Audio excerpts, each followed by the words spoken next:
더 이상은 못 참아 이러신 분들 많으실 거예요. 지름신이요, 돌격하라. 왜 많은 분들이 이제 백신 접종 이후에 이제 코로나 이전의 상태로 좀 돌아가기를 너무나 많이 바라고 있고, 막 그동안 참고 있던 구매도 좀 하고 나가고 이런 것들을 기대하고 있습니다. 증시는 아마 더 빠르게 반응을 하겠죠. 관련 종목들을 오늘 차근차근 짚어주신다고요? 네, 뭐 관련 종목이라고 할 것도 없고요. 일단 우리가 지금 어제도 그렇고 오늘도 그렇고 이 소비력과 관련된 얘기들이 굉장히 많이 나오더라고요. 근데 한번 궁금해서 생각을 한번 해볼 필요가 있는 것 같아요.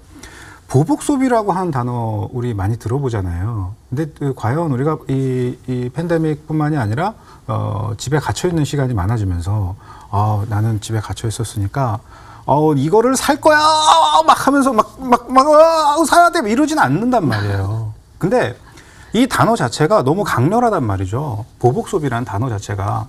그러다 보니까 과연 그로 인해서 어떤 소비의 수혜가 크게 터지는 것이 아닌가. 그래서 격렬하게 또 매수가 들어가는 모습들이 포착이 돼요. 근데 곰곰이 생각해 보면은 접근을 이렇게 해봐야 될 것 같아요. 우리가 집에 있거나 이전에 출퇴근을 하거나 사람들을 많이 만났던 시대에도 필요한 생필품뿐만 아니라 적절 소비는 꾸준하게 이어져 왔단 말이죠. 다만 재택근무가 늘어나면서 밖에 나갈 이유가 많지 않으니까 화장품 소비가 줄어든다거나 아무래도 의복 같은 것들을 구매하는 거에 대해서는 비용을 좀 세이브할 수가 있었을 거 아닙니까? 근데 재미난 것은 우리가 먹고 또 아무리 안 입는다고 해도 입는 것도 필요할 거고요. 또 생활 소비재와 관련된 부분들은 꾸준하게 매출이 일어났고 또 꾸준하게 구매를 해야 되고요. 오히려 더 많이 먹고 더 많이 쓰게 된단 말이죠. 그러니까 딱히 보복 소비라는 것에 대해서 못 썼기 때문에 많이 사야 되라는 개념으로만 접근할 건 아니라고 봐요. 얼마 전에 여기에 현대백화점이 하나가 새로 오픈을 했잖아요. 거기에 많은 인파가 몰려서 보복 소비가 대박이다. 또 이런 식으로 또 홍보를 이야기들이 나오고 홍보를 하는 것 같아요. 근데 실질적으로 그날 매출이 많이 일어났다고는 하지만 스웨덴의 저가 SPA 브랜드라던가 실효성 있는 브랜드들에 대한 매출이 좀 많이 올라갔다라는 통계도 있고요. 그 다음에 지금 현재 전반적인 소비의 트렌드를 봐도 앞으로도 그렇겠지만 지금까지 이어졌던 소비가 갑작스럽게 팽창적으로 폭발한다기보다 서서히 소비는 증가할 수밖에 없는 시대에 접어들었죠. 왜냐하면 원자재 가격이 상승을 했죠. 그럼 생산자는 당연히 제품을 만드는 생산자는 조달 비용이 늘어나고 생산자 물가가 상승을 하게 될 것이고요. 생산자 물가가 상승을 하게 되면 기업이 땅 파서 장사를 하는 게 아닌데 당연히 소비자한테 전가를 하게 되겠죠. 그럼 생산자 물가지수 상승만큼 소비자 물가지수도 상승할 수밖에 없을 거란 말이에요. 그럼 우리가 같은 제품을 사왔다고 해도 비용은 더 많이 증가될 수밖에 없을 거고요. 앞으로 소비와 관련된 부분들은 기름값이 올라감으로 인해서 사실상 소비 여력이 조금 줄어들 수 있는 부분도 감안을 해봐야 될 거예요.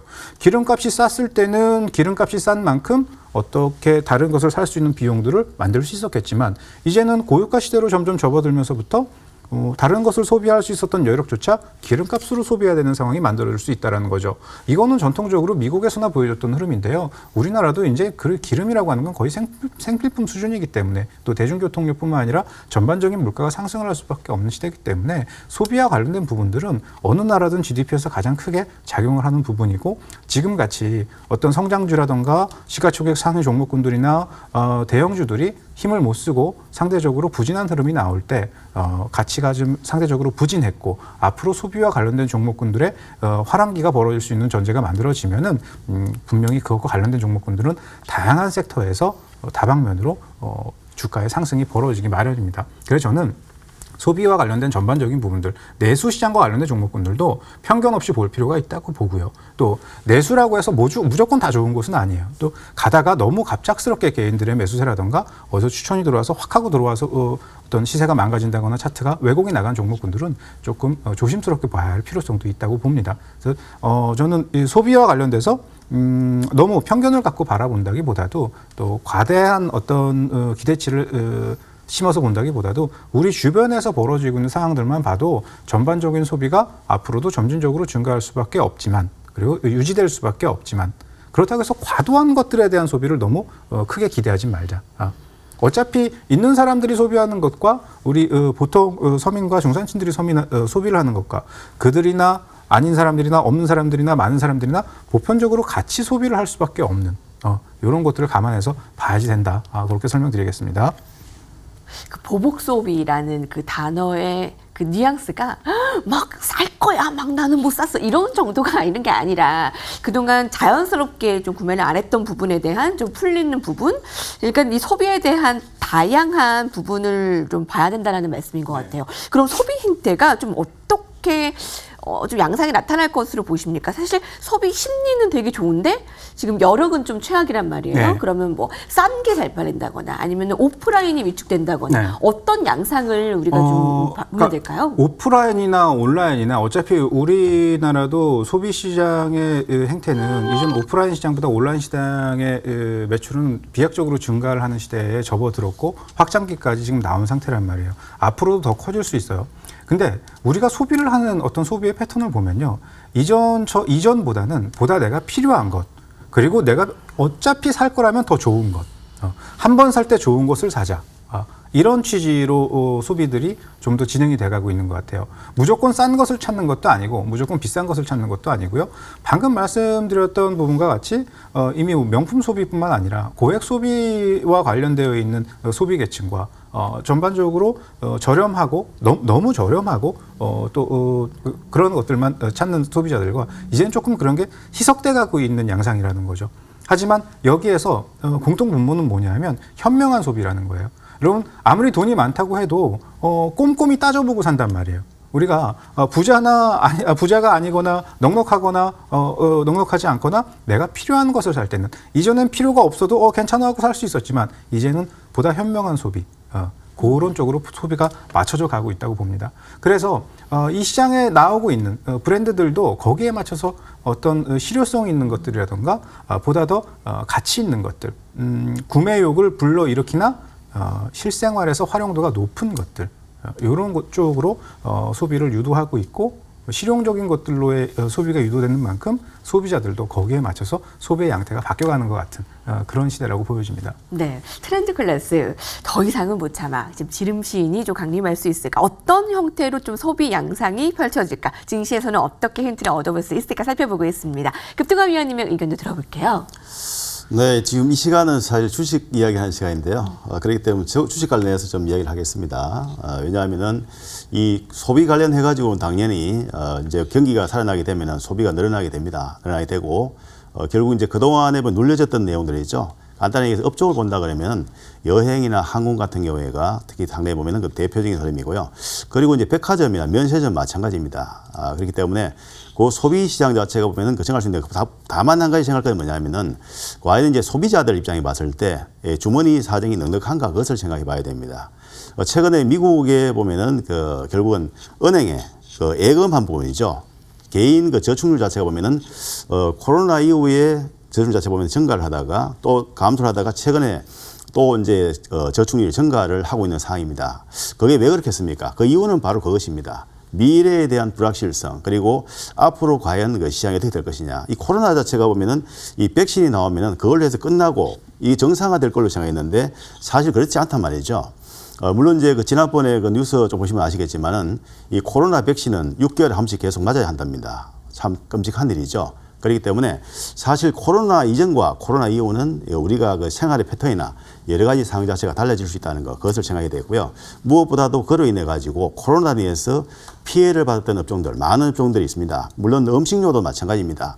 예를 들어서 개인적으로 이제 그 사업을 하시는 분들 사실상 거의 지금 고사 직전이죠. 거의 문 닫는 그 가게들도 많고 하기 때문에 결국 소비자층이 봤을 때는 주머니가 두둑해야만 소비를 할 수 있는데 그것을 이제 좀 더 연결한다면은 기업들도 마찬가지입니다. 결국은 뭐냐면은 고용이 어디든지 뭐 자영업을 하다든지 아니면 직장을 다닌다든지 뭔가 수입 자체가 꾸준하게 들어오고 미래에 대한 그런 어떤 그 확실성, 불확실성이 있다 그러면 예를 들어 가지고 내가 직장 다니다가 이러다가 사업 자체가 어려워졌다. 아니면 또 개인 사업을 할 경우에 마찬가지로 상당히 어려운 그 상황이 있다. 그렇다고 본다면은 결국 주머니 사정이 좀 힘들어질 겁니다. 그렇기 때문에 그 소비라는 것은 결국 고용이 확실한 고용 자체가 창출돼야만 결국은 그게 소비로 연결될 수 있다. 그렇게 좀 말씀드리고요.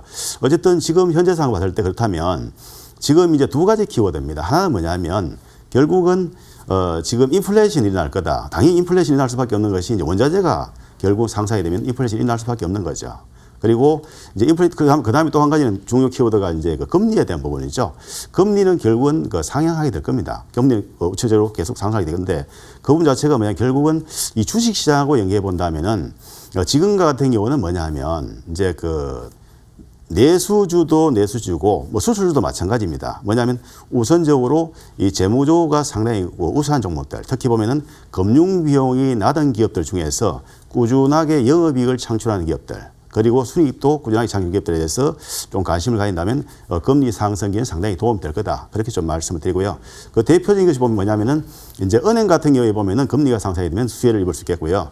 그리고 그보다도 더 좋은 게 있습니다. 뭐냐면 바로 제가 지난주에도 한번 말씀드렸다시피 이 보험업종 같은 게 대표적으로 금리가 상승할 때 수혜 업종을 볼 수 있습니다. 그렇기 때문에 그런 그 섹터에 대해서 좀 관심을 가지고요.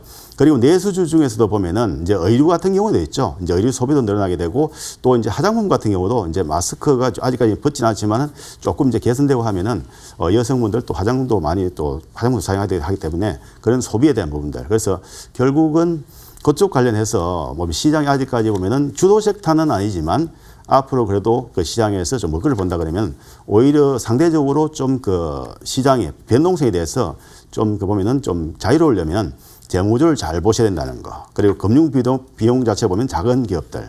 그리고 꾸준하게 영업이 창출하고 있는데 영업이 순위 창출하고 있는데 주가는 바닥권인 종목들. 그런 종목들에 대해서 잘 살펴본다면은 좋은 투자가 되지 않을까 그렇게 생각합니다. 네, 여러분 내수 가운데에서는 의류나 화장품 쪽으로 많은 분들이 이야기가 좀 공통되고 있고요. 이 금리 상승의 흐름이라면 보험과 은행도 아마 관심권일 겁니다. 근데 이게 수익의 그 기간이라고 돼야 될까요? 급등한 위원님께서 네.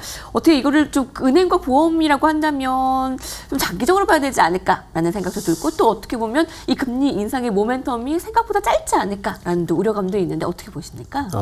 지금 보험업종 같은 경우에는 대표적으로 금리 그 상승의 수혜주로 볼 수 있습니다. 그렇기 때문에 물론 이제 왜 그러냐면은 보험회사 같은 경우에는 물론 투자도 하지만은 주식 투자도 하긴 하지만은 실제 채권에도 투자를 많이 합니다. 그렇기 때문에 채권 자체가 보면은 그 금리가 상승하게 되고 그렇게 된다면은 결국 보험회사 같은 경우에 상당히 보면 수익 구조가 좋아질 수 있거든요. 그렇기 때문에 일단은 그것은 물론 단기적으로 이제 대부분 이제 은행이나 보험업종 같은 게 봤을 때는 주가 자체가 흔히 얘기하는 통통 튀는 맛은 없어요. 그러니까 추세적인 그런 흐름 자체가 이제 우상향 쪽으로 갈 거다. 그렇게 보고요. 상대적으로 봤을 때 이제 실제 보면은 그동안의 성장주보다는 실제 현재 봤을 때 최근 같은 지수가 조정을 보여한다면은 상대적으로 금리가 또 상승하고 그런 상태에서는 보험이나 은행이 좀 유리하다. 그렇게 좀 말씀을 드린 겁니다.